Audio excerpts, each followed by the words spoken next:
Okay, this is 1.9. This is proportions. All right. So I'm going to put a line. I'm only going to do number 2, even though you have to do both. I'm going to put a line in my inequality. And now, ladies and gentlemen, what's my very first step? Distributive property. Very good. I know my negative 3 is my distributor. I know that because you see that negative sign between the parentheses and the 1?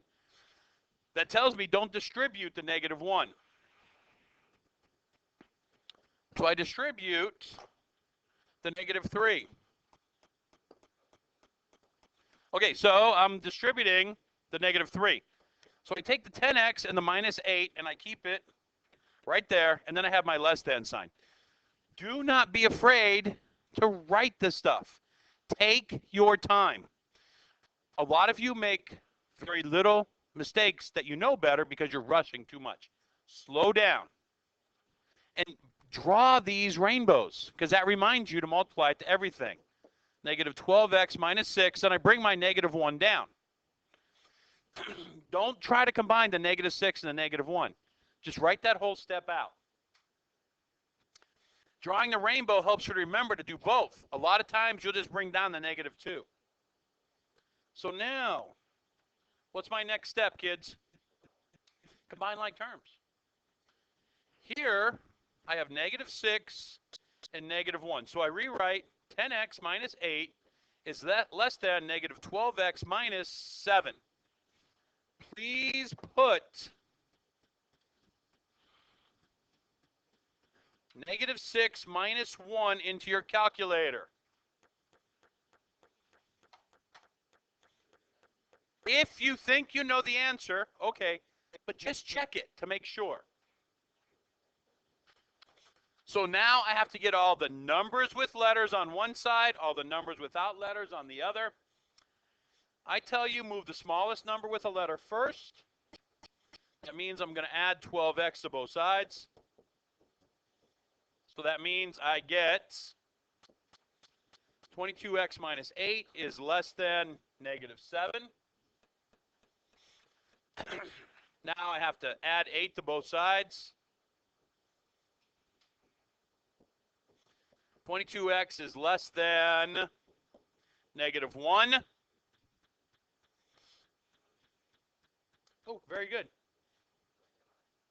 Very good. Because you know why I knew that? Because I just checked it.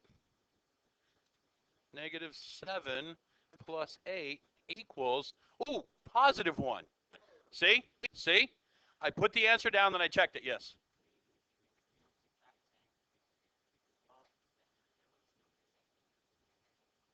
Yes, you're right. Hold on, we'll go over that. So this actually is positive 1, right? So then I divide both sides by 22. X is less than 1 over 22. It's not 22, it's 1 over 22.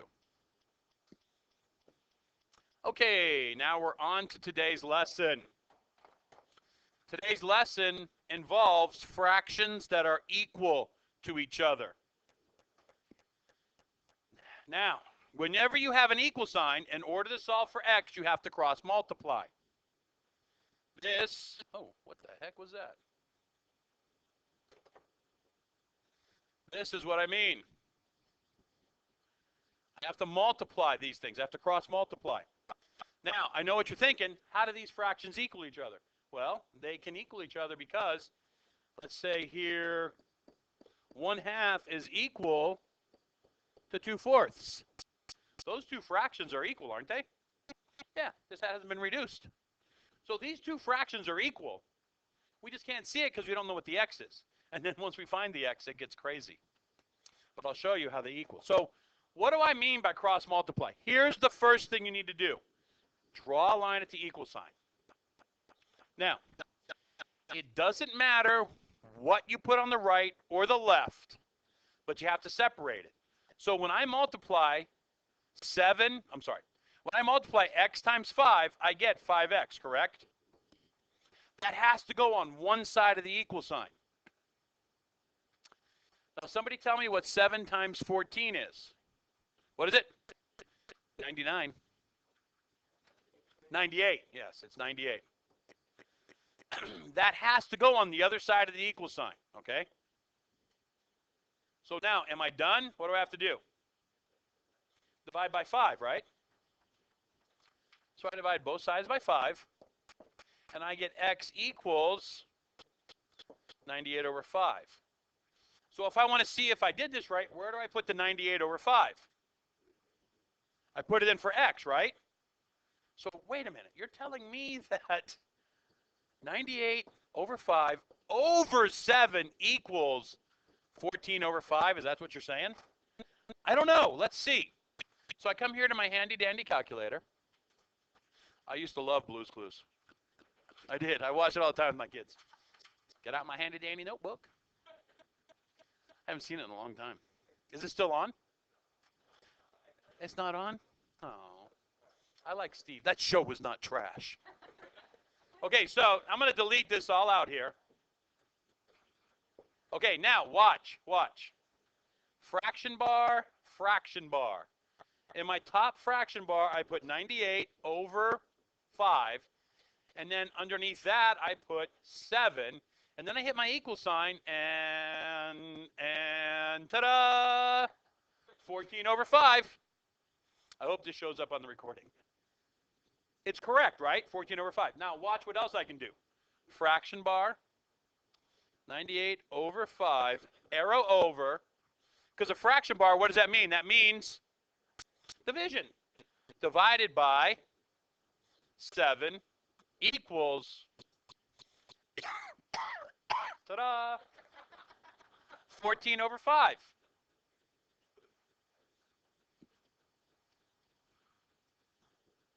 Okay. Go ahead and do number 2.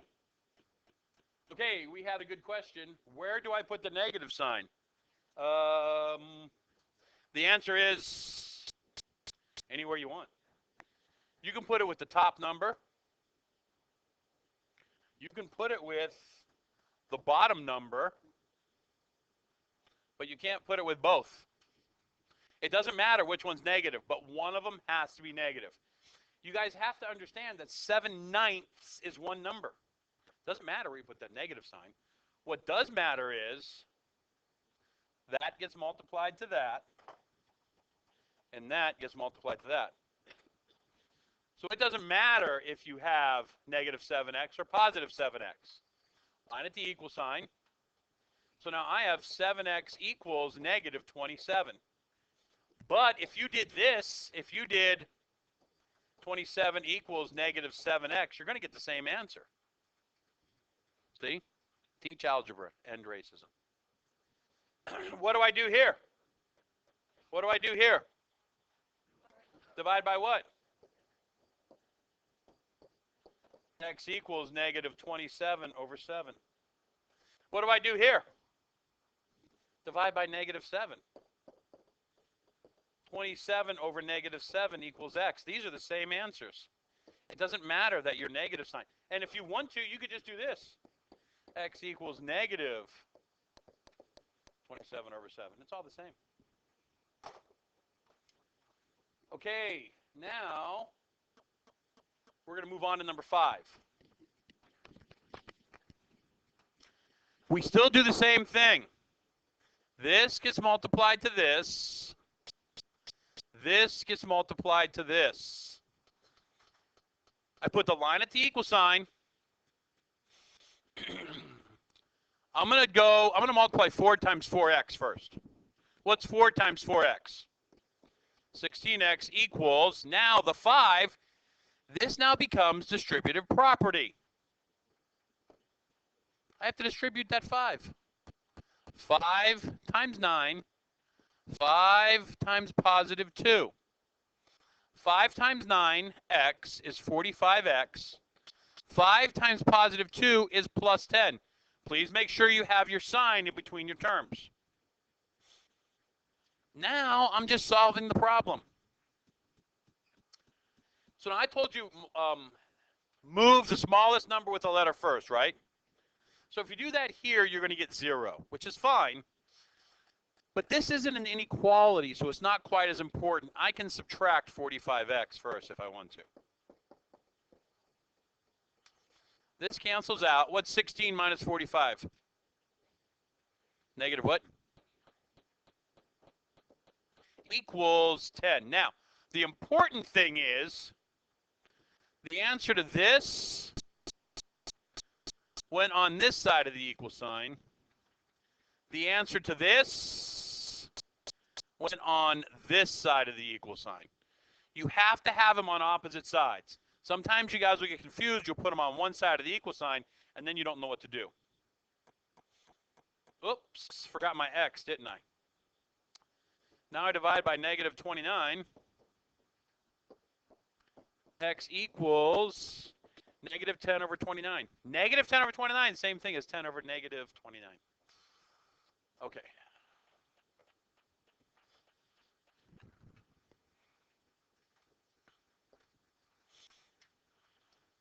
Let's go to number 11.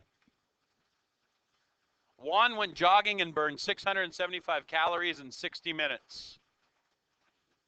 How many calories would he burn in 24 minutes if he jogged at the same rate? First thing you need to understand is, okay, so now we have word problems. Now, he jogged for 60 minutes and he burned 675 calories. Those two things go together. 675 calories in 60 minutes. So you got to find the two things in the first sentence that go together. Now, the second sentence is going to have two things that go together. One of them is going to be unknown. Right away, do you see that you get the 24 minutes?